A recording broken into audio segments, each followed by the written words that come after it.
Reading for fun is probably one of the most important parts of being a romance reader.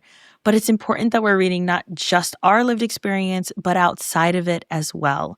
Today, we have Shelbey Monae on to talk all about reading critically, diversely, having a YouTube channel, a book club, and so much more. Listener discretion is advised. This podcast contains mature content intended for adult audiences only. Hello, Shelbey. I'm so excited for this conversation. We are going to have so much fun. If you could start by telling everyone a bit about your reading journey. Yes, thank you for having me. So I am Shelbey Monae of Shelbey in the Book Club. I have been a reader since I was a child. So I am my mother's only child, and my mother is also her mother's only child. And the best way I can put it is all my hobbies don't require anybody else. Me and my mother like to be alone but together. She is my bestie. I watched my mother be a reader. She would take me to book signings. We'd go to the bookstore. She'd buy me books and write little notes in them for me. So I've always been a reader, which led to me wanting to be an English major. And grand time. I read so much stuff that I thought was mediocre in a sense because at home I had access to Toni Morrison and like all of these Black authors from indie to James Baldwin, right? And then at school, like on a college level, there wasn't much Black literature. And I was just like, something is not right because y'all are making me read this stuff and you're telling me that it's great. And maybe it is, but like there are things on my mama's bookshelf that is way more tantalizing than this. So after college, things dropped off. The beginning of 2020, like the end of 2019, beginning of 2020, I went through a really bad breakup. I thought this man was the love of my life. I thought that was it for me. And I knew that this was going to be transformative. I knew that if I said goodbye to him, it was going to open other doors for me. And I was terrified, but I said, how we going to heal this is I'm going to get back to the things that I love. And reading was one of them. I'm like, okay, who are the new Black authors? I found it very difficult to find them, which was alarming to me. Because I'm like, I know they're out there. Like, we can't all just be reading Toni Morrison. And there's nothing wrong with Toni Morrison. I'm a huge Toni Morrison fan, but there's more out there. There has to be. I know there is. And I started sharing my thoughts on the things that I was reading. That's how I discovered Jesmyn Ward. She is one of my all-time faves. And people that were following me were like, we want to do this more. I decided to start Shelbey in the Book Club. So it's been going on 6 years of me running my book club and yapping about books. A couple of years ago, I did get really sick, so I stopped for a little while. I had open heart surgery. We found out that I also have a brain malformation. So I've been like, the last year and a half has been me rebuilding a bit because I had to stop because of my health. So reading has always been a part of my life. I've always loved words. I tell people all the time, it's very interesting how you can string words together to create a sentence that creates a world, and you can transport, and you literally can go anywhere. You can open a book and go anywhere, any decade, any town, any country, any planet. And I think that's really cool. So that's my reading journey. Oh, that's so cool. Now, I had a conversation, I don't know, it might have been 2021 with someone who was an English major. She went to Yale. And she does copy editing and copywriting and all that stuff. And she was like, I cannot read for fun. Like, I'm trying to do it, but everything is written so terribly. And you mentioned something before we hit record about having to almost retrain yourself how to read for fun. So what was that experience like? Maybe for anyone who's maybe feeling the same. So when I first started reading again back in 2019, 2020, I was looking for what I considered real literature. I was looking for literary fiction, historical fiction. I was looking for things along those genres because I feel like as a literature major, that's what they taught me was real. If it's traditionally published, if it has some sort of substance to it, it is real literature. And anything that is outside of that, like I know they talk about Jane Austen and the Bronte sisters and all of that, but like even romance is very much looked upon as this like frou-frou girly, like it's something to do, but it's not literature. When I look back on the reader that I was very harsh on literature. I was opening books to analyze them because that's what I was trained to do. And I think about it in the sense like my career wise, I come from a banking background. There are certain things in my mind from banking that you couldn't pry it out of my head with your bare hands. The way that I count my money, the way that every time I go to an ATM, I check the ATM first to make sure there are no skimming devices or whatever. Like the way that I look out for fraud, like just little things. It's the same thing with being an English major. They taught me to analyze literature, how it sounds, how words flow, how sentences are put together, why this may connect here, and all of those sorts of things. So it took me reading romance again, specifically Black indie romance, to step outside of myself and say that literature can be fun. It just can. He could be the finest drug dealer this side of the Mississippi and never have been to jail, okay? Just murdering people all around the town, but he loves this woman the way that she is supposed to. It don't have to make sense, girl. It's a book. Nobody cares. Nobody cares. But also understanding, right? Because I think sometimes I find the divide. I find people like myself that have a literary background. They were trained to analyze lit. But then I have the people that grew up loving literature and just stuck with reading that are on opposite ends of the spectrum, where it's like, okay, from my perspective, I understand why some people don't want to read urban fiction, not necessarily because the writing is bad, but because of the stereotypes it perpetuates, right? And we got to think big. And sometimes when you are a big brain girly, it's hard not to not think big. It's hard to dumb yourself down sometimes. It feels like you have to shrink yourself in order to enjoy things. But I've just learned to live in the duality. Like sometimes I just want something fun where he drives a car. The one I read, one urban fiction a couple weeks ago, where she was a surrogate for this like mafia dude or whatever. And the doctor switched up the egg. So he put the wrong egg in her, or the wrong baby, or whatever terminology that is, that I'm butchering. So he finds her. They end up falling in love.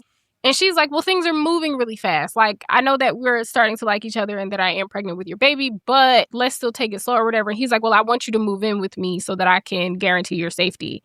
And she's like, I already have a home. And he buys the pickup truck from her neighbor and drives it into the front of her house and was like, now you don't have one. And I said, I don't think a man has ever liked me. I don't think one has ever liked me before. I don't think I've ever. If it ain't like this. The passion. The man is quick on his feet, okay? He can solve problems. He said, I got one better for you. How about we get rid of the house? There's now a hole in the front of your house. You can't live here, not with my baby. No man has ever liked me. It just can be fun. If you are someone that has read a lot, right? With most of us that are creating content, we read between 50 to 100 plus books a year. We read a lot of things. You can see that these people are trying. It's not like they are just writing Dr. Seuss tales on a piece of paper and trying to sell it to us, right? There's world building. There are family trees that are massive and all of these interconnections. If I am actually a lover of literature, I can find the art in it all. Even the ones that I may not necessarily enjoy, I should still be able to see the vision of why you may enjoy it. You just gotta have fun. It don't gotta make sense. It really don't. I be in here up in the middle of the night like, mommy. Okay? He took her on a plane. All right? And they flew to fucking Dubai in 5 minutes. Who cares? Everything doesn't have to be so strenuous. And once I started really just letting myself have fun, it started with some contemporary romance. So Natasha Bishop at the time was technically an independent author, but she leans more contemporary romance than she does smut. That was like my little gateway drug. I was like, wait a minute, I like Rome. What y'all talking to me about? Then they opened me up to the world of Kindle Unlimited. And I'm like, there are so many Black authors on there that I would have never had access to. So then that's how I found ML Bash. She wrote this, I'm going to have to look up the title for you, but it's a poly romance. It was the first one that I ever read. I put that Kindle down and I said, I think I need a husband and a boyfriend. I think that's okay for me. Yes. And I think they need to be boyfriends. I think they at least need to be best friends. I see that for myself now. It has opened me up to a world that I did not know that was possible for me. So it was like those were my little gateway drugs. Then I came across Casey Mills, and she has this series, the Collective series, I believe it is, where it's two brothers and their like brother-in-law. And each one of them has a story. Sign me up. Yes. I would be missing out on all of this if I still had a stick in my ass about what real literature is and the representation of women that look like me being loved that I didn't have access to as a kid. My mom is a single parent. I can maybe name on my hand the amount of healthy relationships I saw growing up.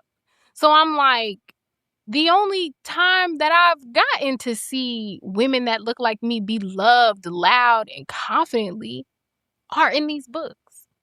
How else was I supposed to know it was possible, right? How are Black and brown women supposed to know that they can be sexually fluid without these examples? Because in our waking lives, y'all tell us we got to be prim and proper, we got to put it together, we can't be whatever, even though you spend all of our lives sexualizing us.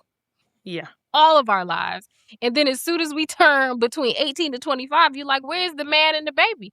Girl, who was supposed to teach me how to date? What am I supposed to be doing? There are all of these things, like all of these experiences that you can get from just reading a good old-fashioned Coochie book. Sometimes you just need a couple of pages of a man folding a woman like a pretzel, okay? Putting her through the mattress to change your life around. Because it's fun. And don't get me into creatures. Oh, I love a good creature. I love a good creature. When I admitted out loud to my mother, I said, I think Venom is attractive. And she was like, the alien? I'm over here like, say less. Like, yes, girl. And I'm like, he's big, okay?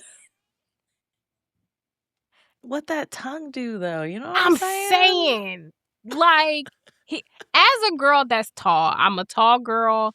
I'm always been a thicker girl. God stopped making tall men a long time ago. Okay? So my pickings are slim. Venom could toss me around with ease. A girl could only dream. A girl could only dream. Because at best, I'm probably going to marry a man that's my height. Okay? So yes, Venom is very attractive because he's funny, his tongue is really long, and he's big and tall. I'm here for it. Oh, so true. And we'll get into books for the mind, the heart, and the coochie in a second. Before we get into that, we're doing this segment, our hot takes on bookish content. And I always give people like the preview before we get in, just so that everybody's prepared. But this hot take is interesting. When I read it the first time, we both made very similar expressions. We like, what the fuck was the expression? So this person's hot take is that it is okay to have problematic characters, including racist, sexist, homophobic, problematic characters, that it's not a bad thing, that these characters actually add to the story and reinforce how terrible these people are. And you can't always have a book where every character is morally just. Feeling feelings. that it doesn't make it realistic to what the real world is like, and stories need someone who's an antagonist. And then they also added that just because an author writes problematic characters does not mean the author has the same beliefs, which I agree with. Right. To an extent. Yeah, there's right? So, like, levels. Someone made a comment, I don't know, it was a couple months ago. They had made a thread and they were like, a redeeming quality is not racism. Like, where they have a redeeming arc to this. You can't change that in a person. Yeah. The toilet seat up, okay. we can work with that. Right. But racism is not a redeemable quality at all. But you know what? So that kind of goes to what they're saying. I think people don't realize that if an author is writing that like racism is a redeeming quality, it's because that's their reality. That's in their reality somewhere, where whether they want it to be a redeeming quality for themselves or for people around them, that's a lived thing. I don't think people realize the thought that has to go into writing, but also that it comes from your brain, and a lot of things that come from your brain are from your lived experience. So it's like they got that from somewhere. Yeah. Where did they get it from? Where did they get it from? I want to know. Because the morally good people, or even not even the morally good people, right? The people with sense, at least are going to say, I'm not going to write that in my book because they're going to think that it's me. They at least going to think about it at a minimum. They're going to run it past the group chat right fast and say, hey, I have this idea. How does it sound to y'all? And when the group chat say, baby, leave that in here with us. Don't put that out into the ether. They're at least going to think about it, right? The people that are putting these characters that are not so great, I want to give them the benefit of the doubt and say that they don't realize it. They don't realize the magnitude or the reach of their work. But a lot of times I do think that they know, and they're just not ready to face it in themselves. That is so true. And like, I understand wanting to have this big bad character who's a side character, who's the antagonist of the story. But do they always have to be homophobic, racist, and sexist? Right. That's so there is, I'm not going to name any names, but there is a urban fiction series out that is very popular. And I read it, if that wasn't last summer, it was the summer before. And before I get to talking my shit, I want to say that it is very entertaining. It pulls you in like reality TV. It's messy. And it goes very fast, right? Like, I was listening to the audiobooks, and literally, like, I listened to 6 books in 4 days. Like, I was, like, hooked, right? But as I started reading more urban fiction, I realized some flaws in the characters in this first series, where I was just like, oh, we can have representation of Black men that are drug dealers or gang members or whatever the case may be that still have moral standing, right? They are the men that are saying like, oh yeah, and I understand the issues with me selling drugs in my community, but I also understand that as a Black man, there may not have been any other way for me to build myself up and to get money and to be able to take care of the city that I come from. He's not beating women. He's not raping anybody. He's not doing any of those things, right? And the people that he does have to put his hands on is because they stole his money. They was fucking with his drugs. They was doing something to him that they ain't had no business doing. There's a code. There are things. You don't mess with women and children. You don't do certain things outside of that. In that first series, the male main character that, when I say everybody loves him, he did something really messed up. Granted, it is pitched to us like an accident. But the accident affects the female main character that he knows that he did this thing that's wrong, but still gets her to fall in love with him. And I was like, am I the only person that can read? Do we not understand what's happening here?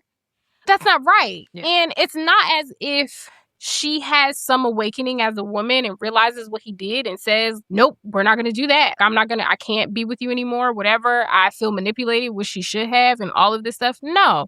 What she says to him is, if you really just take the time to find God, we can make this work. And I'm like, do we not see the issues with that? Yes, it's fictional, but do we not understand that this is a projection of these people as a race, right? People are reading this and then projecting that onto us in the outside. So the same thing works when they are writing books. They're getting it from somewhere. It's coming from somewhere, whether it's a personal belief, whether it's something that they granny and them passed down to them or something. It's an issue. And everybody doesn't have to be the worst human on the planet in order to be a villain. Yeah. And some of these main characters, sometimes I feel like they are the villain with some of the stuff they put the women through. Can't even tell. Right.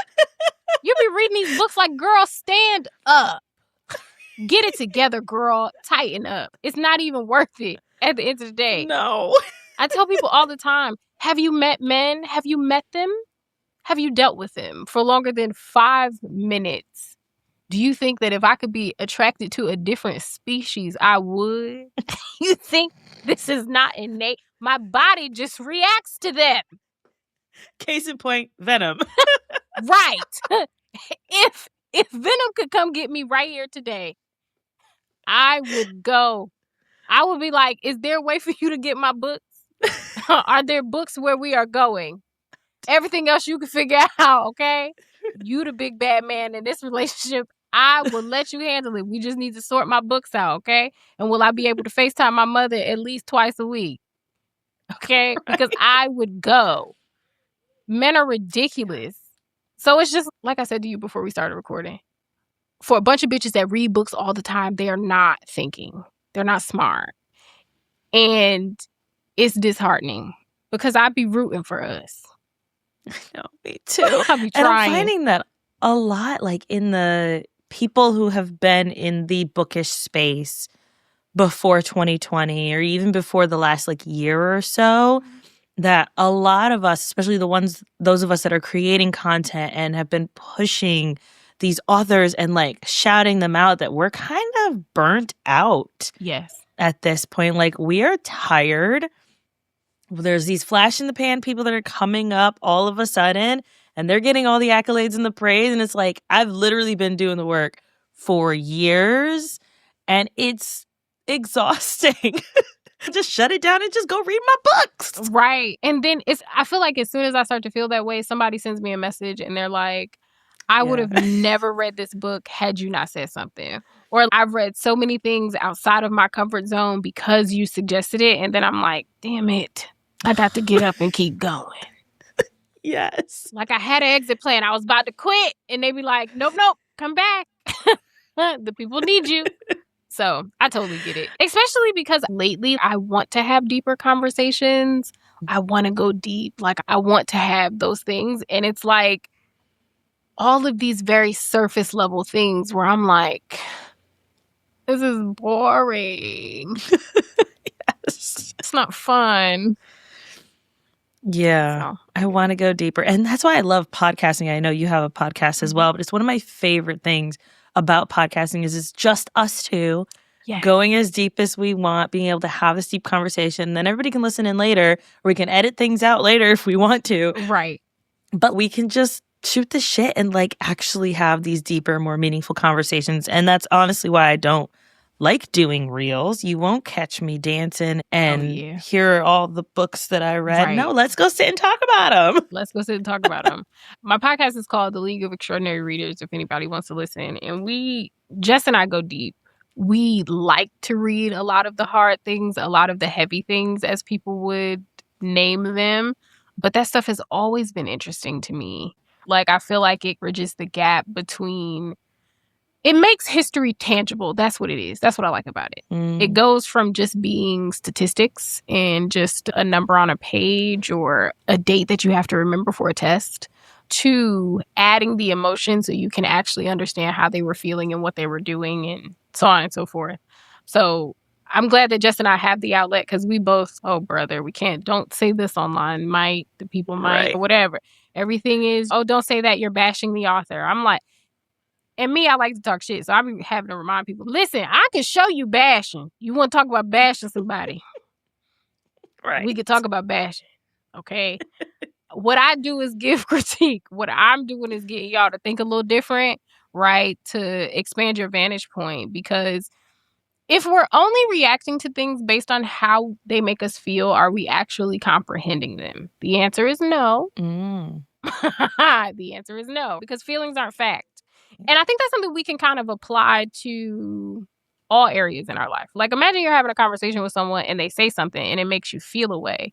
Just because it incited emotion doesn't necessarily mean that was their intent. So it's like we can't always react with our feeling. And I think what I'm finding is when people are talking about books, they're talking from a place of feeling and they're leaving out all of the fact. So let's use S.A. Cosby, for example. He wrote King of Ashes. Have you read any of his books? Mm-mm. If you like thriller, if you like that kind of thing, like mystery, phenomenal. I've read all of his books. I have no complaints. 10s across the boards. They are a time. When his latest book was coming out, I saw people online referring to him as a horror author. And I'm like, now I done read all his books and ain't nothing scared me. But that doesn't necessarily mean that it's not horror, right? So when I was asking people, like, explain to me what you mean.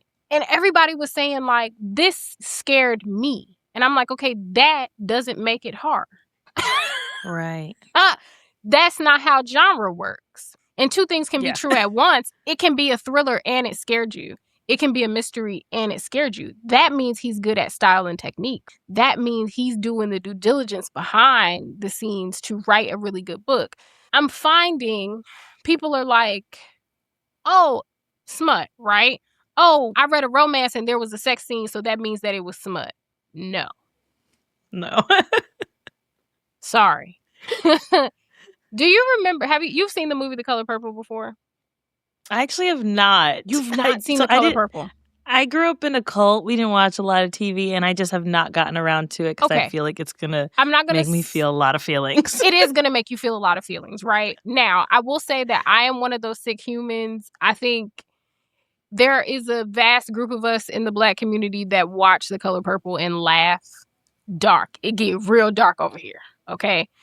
But there is a scene where Celie is explaining to one of the other characters that she just lets Mr. get on top of her and do his business, referring to the sex, which technically is not sex because she was a minor. But anyway, what I like to say to people is just because you are at home letting Mr. get on top of you and do his business doesn't mean that every sex scene is smut. It's spicy to you because what you're doing at home is boring. Sorry. You at home letting that man get on top of you and rut. And that's not the rest of us. That's not my fault. That at minimum, they be in these books kissing real hard. And they be like, oh my God, it was so spicy. Yeah, because you're at home deprived. So anything is spicy to you, girl. Yeah. Anything is spicy it's to you. Subjective. Right. But everything, I find that trickles down into all genre. Everybody just assumes that whatever their reaction is also going to be the reaction of the masses. I think this is spicy, so everybody is going to think it's spicy. And then I'll be over here looking like the town whore because I'll be like, what page was the spice on? Did I miss spice it? In the room with us. Was it here? Did my eyes give out on me and I missed it? I fell asleep while I was reading. Where was it? And it's my book club knows for me, an indicator of like legit spice is I'm like, we need to be getting into conversations about kink. It can't just be, not that regular Tuesday sex is not spicy. It is, right? It can be, especially when you're dealing with somebody that you're actually attracted to, you're actually in love with. Yes.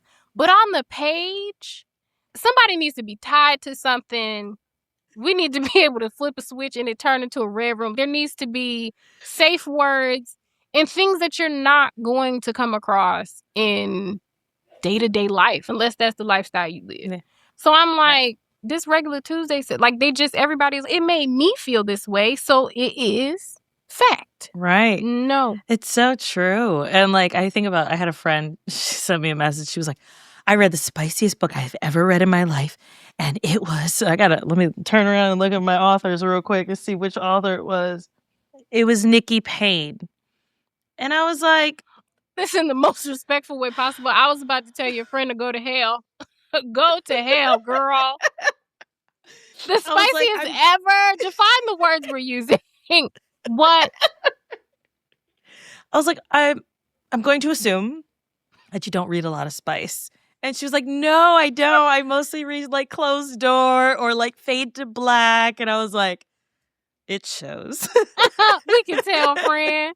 We could tell. It's okay. Love it. But now I know what kind of books not to recommend. Exactly. Right? Because as my mother will say, my mother says that Shelby recommends books that'll make your eyeballs sweat. And I'm like, they don't be that bad. But they might. They might. I love it. They might. But it's so true. Like my husband and I have this thing. It was from a Kevin Hart stand-up where he was like, me and my wife, I don't even know if he's still married anymore. I don't follow him like that. Like he was like, me and my wife, we have regular sex and like you said, Tuesday sex, and then there's 8th dick. That's different, right? So right. My husband and I'll be like, is today 8th or not. I love that. Set I the love that. expectation. How's this going? So either the book is 8 stick or it's not. Right. Are we being kinky today? Right. What's going on? What are we in the mood for? My friend, he says during the week we can keep stuff, whatever. But he like on the weekend we turn this bitch into a red room. Like Friday through Sunday, be prepared. And like I said, people are at the house letting Mr. get on top of them and do his business. And I never thought about that before because that's not my reality. Yeah. All right. So that was a blast. Let's go ahead and go into, you talk about reading for your heart, for your mind. I said heart and mind. Mind and then heart. Yes. And then for your coochie. I strongly believe that reading smut can address all of those in some type of way. And I think, honestly, I have learned so much about myself and the world that I live in and empathy for other people, and have healed things in myself that I was like, oh, that's tender. I didn't know that that was still there with a smutty romance novel. Right. So what are your thoughts on that? I originally said that in a YouTube video being funny. As y'all can tell, I just be talking. But it originally stemmed from me wanting to have fun reading. And I wanted to put that emphasis to people that, like, you can have balance in your reading. You can read the more serious things. You can read things that are lovey-dovey. Or you could just read something that's plain old filthy, that's going to make you want to go and repent at whatever religious establishment you attend, because the balance is important and all things can be true at once. You don't have to pick in order to be a legit reader. But what that video made me realize is that there are a lot of women that don't have a safe space, women that look like us that don't have a safe space to be sexual, and that there is a lot of trauma attached to their sexual lives for whatever the reasoning may be. Like, I had to say to a friend recently, I said, I think the reason that I don't like to be perceived by men is because men have found me attractive since I was 9. I was like, and I don't know that I understood the magnitude of that as a 9-year-old, but as an adult, you don't have to look at me. I would prefer that you don't. So a lot of it is I want them to have a safe space to be able to at least seemingly explore all of these things that we were told that we weren't supposed to do, that we weren't supposed to enjoy, that's not supposed to be fun to us. The other part is I know how healing it's been for me. After a really bad breakup, dating is trash if anybody wanted to know. So I get my fix through these books. And it's fun. And there are women that look like me that do have multiple boyfriends, or they have 2 boyfriends and a girlfriend, or they like are. I recently read Don't Run by Sean, and she got to fulfill one of her fantasies by having sex with a man with a pumpkin head on at a Halloween party. Yes, girl. That was a good one. Yes, absolutely. Now, again, back to the crazy. Was he stalking her? Yes. But I like to say he's passionate. He has hobbies. That. He's passionate and he's a nerd. And we all know nerds are the best kind. Okay? So what? He hacks into her computer and stuff. Okay? He just is really good at his job. And he is passionate about the woman he wants and his hobbies. But it's been healing for me because it's shown me all of these possibilities that life hasn't necessarily aligned for me yet. And it still gives me a little bit of hope that it's possible.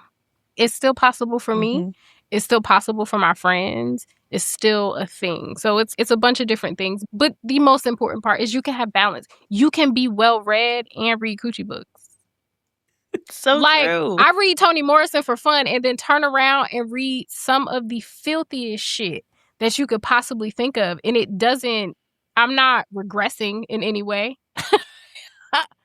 I just can do both, girl. But I think what that's tied to, I think why people take reading so seriously, and y'all might not like me for this, and that is okay, because you'll love it here eventually. But I think a lot of y'all don't have personality in real life.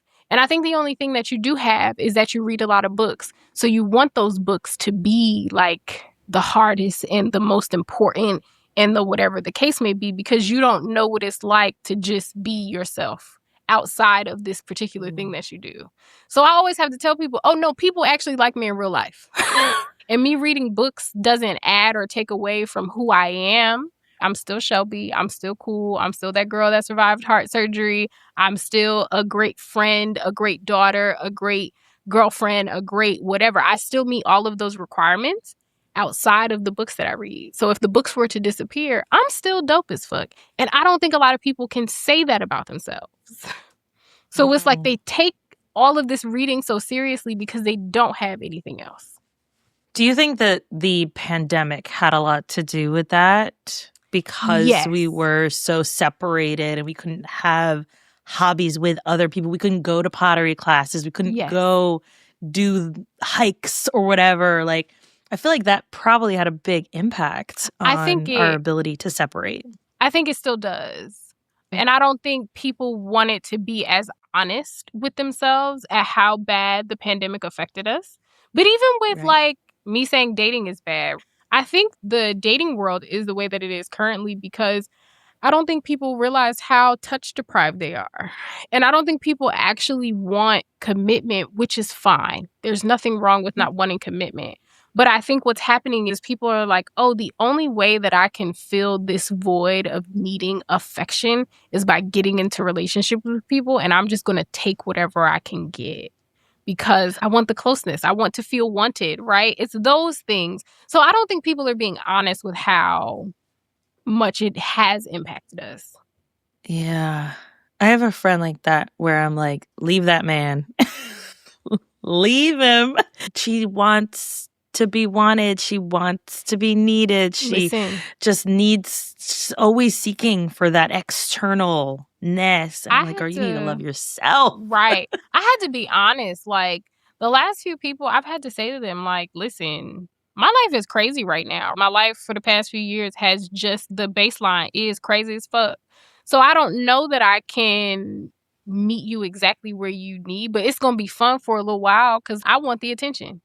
And I'm going to give it back. It's going to be, you're going to have a grand time here. But once I'm done, I'm going to be done.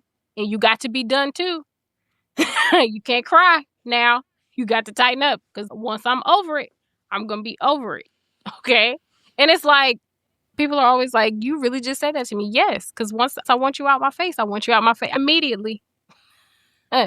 Don't hesitate or nothing. You got to get. But I don't think people don't want to be honest. And loving yourself takes work. Who wants to do that work when I could just, the devil you know is easier than the one that you don't. What's going to come from having to do the work to get to know myself and to love myself and to whatever the case may be? Don't nobody love me more than me. It's still a lot of work. It's a lot of work. So I get it. I totally get it. Yeah. But you got to tell her I said, men run like buses.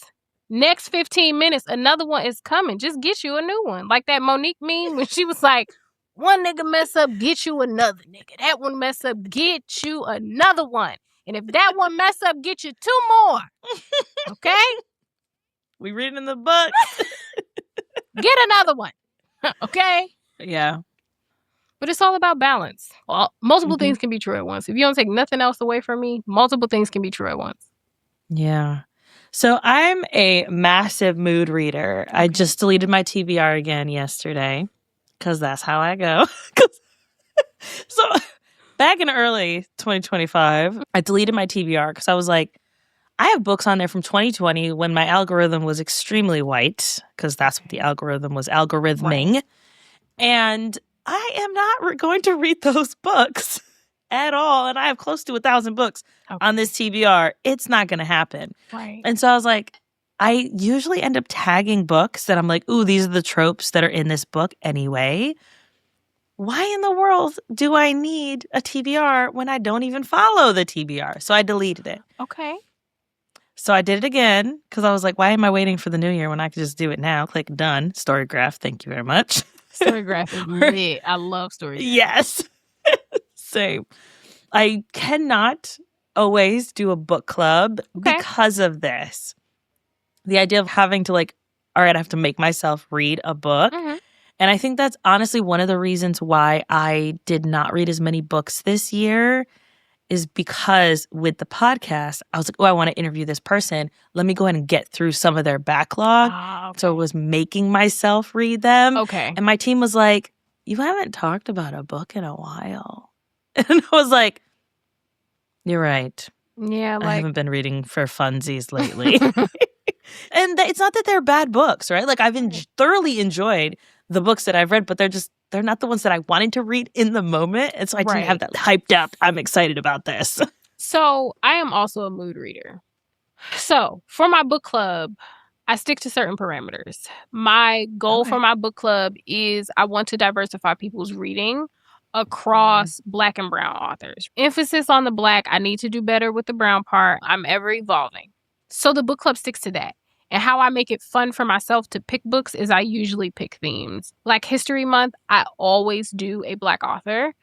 I just pick a decade. For this one, we're doing the Harlem Renaissance, so it'll be Jessie Redmond Fawcett, something that I know that they probably haven't read before, but we did read Harlem Rhapsody in 2025, so it'll be a connecting piece. And then in March, I know my book club well enough. They love Sadiqa Johnson. We'll read her new book. So it's like I pick a little theme, but I know I got to read inside of these parameters, but these are parameters that I genuinely love, so I'm okay. For myself, what I do, because like my podcast, we pick something. I'm lucky to be doing my podcast with someone that reads very similar to me. If one of us throws something out, it's going to be something that the other likes. Like it's rare that we pick something. I think there was one thing that we tried to read earlier in 2025 that triggered me really badly. And Jess is really good at reeling me back in and being able to say, we just don't have to do it. We're not going to make you suffer just for the sake of our brand. So that I don't necessarily have to worry about. I don't create TBRs other than that. Like, I kind of have just a list. Few. Yeah, like I have a list of things that I'm like, okay, this sounds like it'll be good to talk about with the podcast.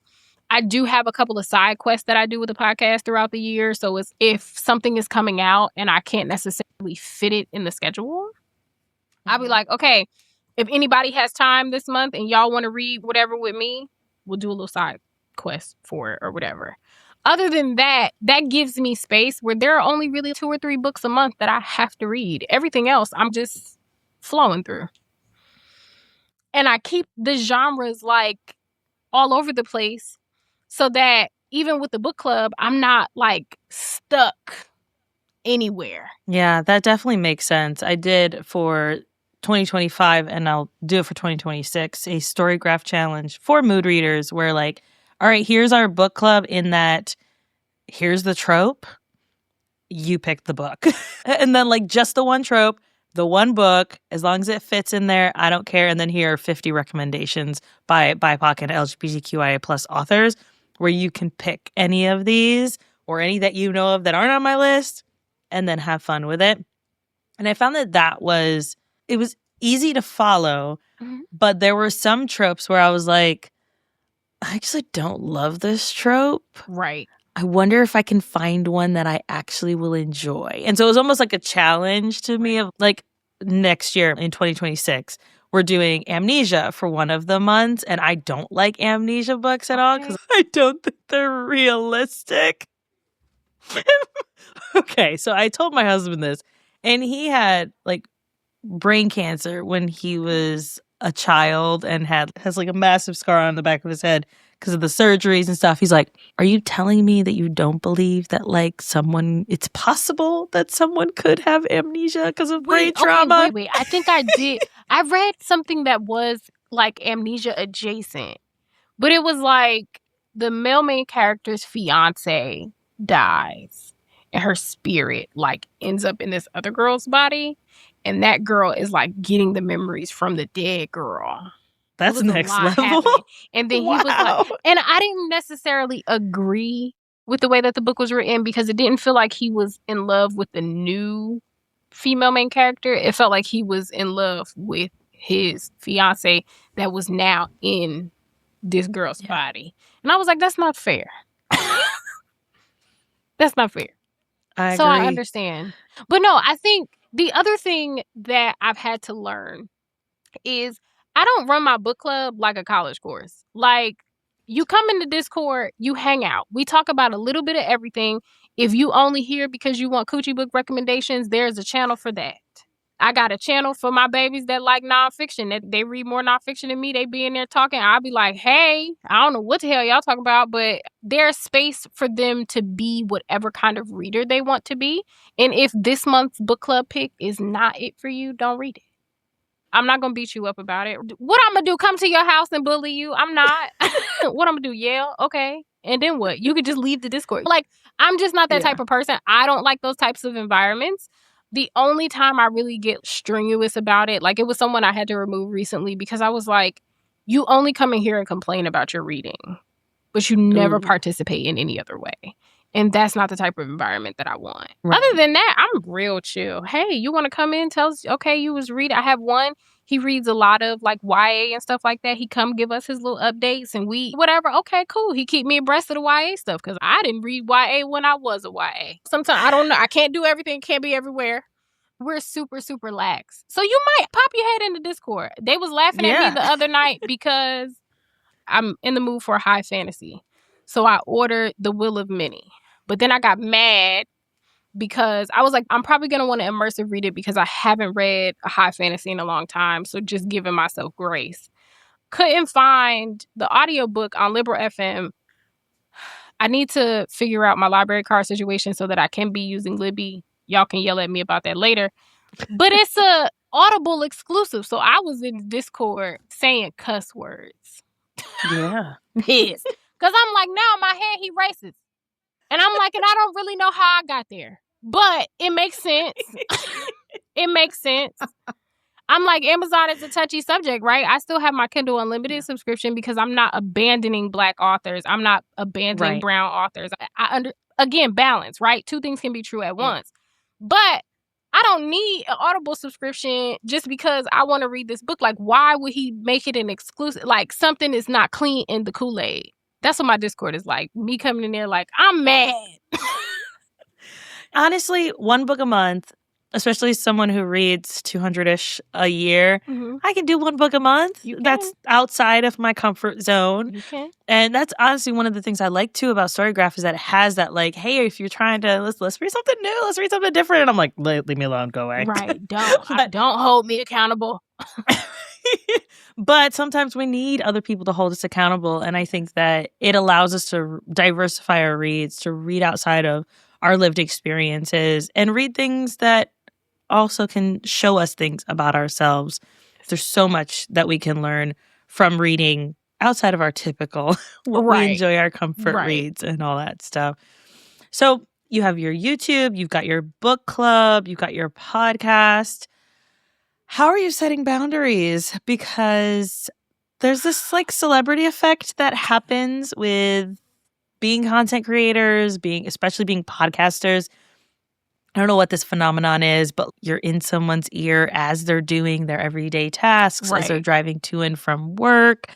You may be on the TV with your YouTube channel while they're cooking dinner. So they feel like they know you. Right. How do you set some boundaries with all that, especially having a more personalized community with Discord? I have set boundaries with myself on what I will share and when I will share it. So with my mom and her health journey with breast cancer, that's something that we agreed upon sharing. But I have told myself, like, I'm not just going to sit on the internet and cry because that's not like me. So that's important. Set boundaries with yourself. What are you okay with sharing? What are you not okay with sharing? So I'll talk about Coochie books all day. Y'all will never know what my actual sex life is like. And if I even put something on the internet referencing a man or sex, please know that it's probably never about me personally. I just think it's funny or whatever. It matches a song, whatever. It's not, I just have those boundaries, right? The other thing that I try to instill in the people that follow me, I usually refer to them as my cousins. And I have a thing where I tell everybody that I love them because that's something that my parents instilled in me. You don't leave the house. You don't get off the phone without saying goodbye and I love you. That's just how we are. So it's how in my YouTube videos, usually I always say it. And I do that because I genuinely do care about humanity. I care about humans. But then also, y'all only know what I tell y'all. So I always remind them that y'all only know what I tell y'all. And half of what I tell you, I'm telling you weeks after whatever transpired. Like, when I had open heart surgery, Alicia, I promise you, they thought I was absolutely insane because they were like, we never knew you were sick. And I was like, that was the point. You weren't supposed to. Yeah. The people that needed to know knew. And they were like, yeah, your energy did seem a little low and this and that and blah, blah, blah. I'm like, maybe. But there were people in my family that my mom was calling like, Shelby has to have surgery. And they were like, what the fuck are you talking about? We just saw y'all a couple weeks ago. What are you saying? So it's set those boundaries first, but we are normal people. There was, funny story, there was a woman that did come up to me crying one day. So my mom is popular in the yarn community. We go to this event every January that's in New York City in the Marriott Marquis. It's called Vogue Knitting Live. It's think Comic-Con, but yarn, right? And people can do all sorts of different things with yarn. It's not just, oh, your granny sitting there making a sweater. They felt like all sorts of things. And a friend of ours that has become family, she has a yarn company where she hand dyes yarn. So I'm working in her booth. And I like to consider myself yarn adjacent. I don't do the yarn things. I just know there's my mama. There's people that do yarn. And then directly next to them is me. So she's looking at these 2 skeins of yarn and she's like, if I buy one of these, what can I make? And I said, a hat. And she said, if I buy 2, I said that you can have 2 hats. Baby, I don't know. I'm just here with the money. Okay. And she laughed and I'm going to get her a bag and I turn around and when I say hysterically crying. So now, okay, neurodivergent here. Okay. Little touch of autism. My mom was too prideful to get her baby checked. I'm staring at this woman. I was like, your face is leaking. What is that? And she's like, you and your mom are so motivational. Blah, blah. I was like, baby, I be at the house talking to my camera. I'm so glad you got all of this from that. But I just be talking to my camera. And I think that has leveled people out so that they understand. I'm just like you. I just happen to get on the internet and talk about my books. And some people happen to recognize me. But I'm a normal person. That's all. And I love that what you said about like when you're creating boundaries, doing it with yourself first and like making that decision, that conscious decision. How much am I going to share? How much do I feel comfortable sharing? And as a chronic oversharer, like I have to set those boundaries with myself and be like, we can talk about it live, but it's going to get deleted later. Yeah. And that's okay. Exactly. Because I get like weird when I feel like people are overly familiar with me. Like it makes me uncomfortable. And that's totally something I should probably talk about in therapy, right? Because it's probably attached to something. But once I started to notice that in myself, I had to say, okay, I can preempt that by what I decide to share, by what I not decide to share. But I also think I'm just one of those people, like I make everybody comfortable. And I don't mean to. If it were up to me, I'd stand in a corner, don't see me. Like, I just people watch, maybe pull my Kindle out every once in a while, read my little book, whatever. But people are drawn to me. And that's for a reason. That's beyond us. So it's like, I've stopped trying to mitigate that. And like, I just go with it, but I can control me. So that'll do the trick. Thank you so much for that. Everybody go check out everything that Shelby's doing. Where can people find you, hang out with you, join your stuff and all that? And we'll have links in the show notes and the YouTube description for anyone doing other things too. On Instagram, I'm Shelbey Monae. And everywhere else, I am Shelby in the book club. Come hang out. We read books. We talk about all sorts of things. And they say I'm funny sometimes. So you'll love it here. All those links in the show notes. Everybody go check Shelby out. You will love her content. It is fantastic. So definitely go check that out. Shelby, thank you so much for being on. This has been so much fun. Thank you for having me.